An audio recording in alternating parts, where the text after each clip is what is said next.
Alright, what's up, everybody? My name is Ryan Queen. I'm going to be your anchor for this evening. The topic I will be talking to you about is pop culture. And definitely a major division within pop culture would be movies and film.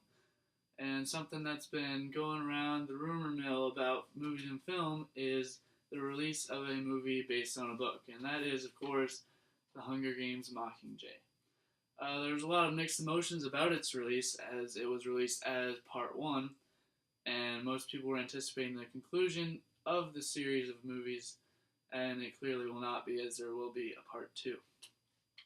And another point to make about the release of this movie is that it's pointing out a common theme between these movies that are based on books, and that is that the producers wait a full calendar year between releases of the sequential movies. And someone could say that the producers think people need to have time to watch the movie, have time removed from it so they can get over the endings. A lot of people get mad about cliffhangers and stuff, and they just, it just can't. It just can't, man. And so producers feel they need that year to recover and go ahead and get excited for the next movie so they will actually buy tickets, bringing in revenue for that movie. And this phenomenon has been going on with the movie I just mentioned, Hunger Games, and also other big box office movies such as Harry Potter and the Hobbit series. Alright, guys, and with that, we're going to go ahead and move on to the next subcategory. And the next subcategory will be music. Many would say that pop music is definitely a big part of pop culture. Seems as though something's always happening within the music industry, whether it's an album getting dropped or a single hits the charts, or even a new artist gets discovered because of a song that he or she puts up. But one thing specifically that's happened recently is Taylor Swift's new album getting released, and that is, of course, 1989. Something specifically within that that's been controversial was the releasing of her music video for the song Blank Space, and that is because apparently Yahoo has leaked it early, before Taylor Swift wanted it to come out. So the question really is that a problem that the public got to see it early, or is it really not? Because in this day and age with technology, there's really no hiding anything, especially with celebrities like Taylor Swift. So that's the question. But clearly she's doing okay with herself, with that album itself selling 1.287 million copies in its debut week, and that just is the week right after it comes out. So that's alright, guys, we're going to go ahead and get started on the next subcategory, which is going to be video games. A recent event happening within video games is the release of Call of Duty. Around this time of year, around Veterans Day, a new Call of Duty game always gets released, and this year it is Call of Duty Advanced Warfare. Something different about this that the producers are trying to get more attention out of is that it's set in the future, as where in past video games it was based on past events such as World War II, World War I, and even like Vietnam, places like that had wars. The significance of the fact that it's in the future is that they can create their own weapons because there's no facts of the future because it hasn't happened yet.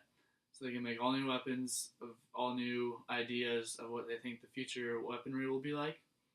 And also another tactic they have within the video game to try to get more copies sold is that they have Kevin Spacey stars in the video game, and he actually plays the character of a chief executive of the largest standing army in the world.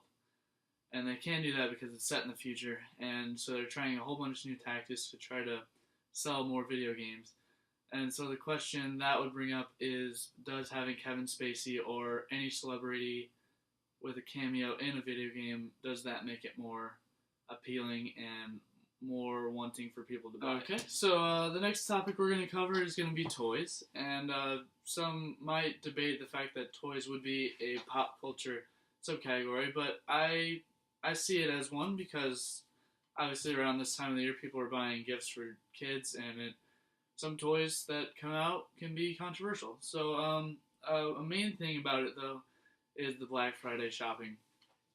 And the controversy about that is that it's turning into Black Thursday and even Black Weekend because stores are opening earlier and trying to get more hours in so that they can have more customers.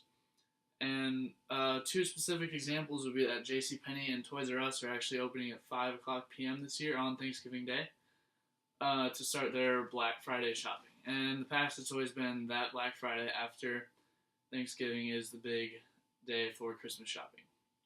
Many people feel that that's the way it should be, and it's not moral to open on Thanksgiving, and that's where the controversy is. Probably an even bigger deal is the injuries that happen on Black Friday because of crazy mobs of people, lack of order that usually exists within retail places.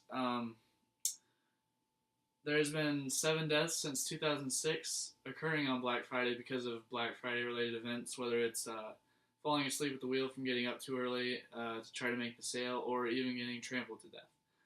And that stat of 7 deaths is according to BlackFridayDeathCount.com, which obviously some would point out that the fact that there's a website for that probably means that it's an issue. But the question with that would obviously be, is this problem getting better or worse?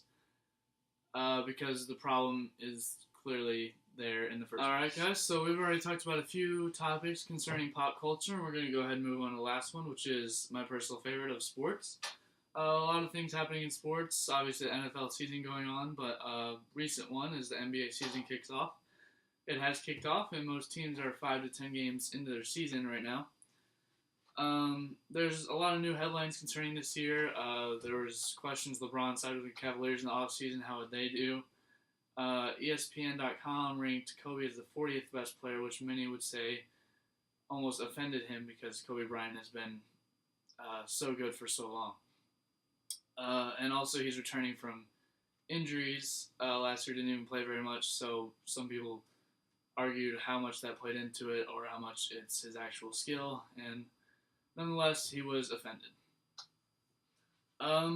There was questions about how the Heat team would be without LeBron, being that just LeBron left, and a lot of other free agents came to visit, and they signed Luol Deng, and they're going to see how they do down there.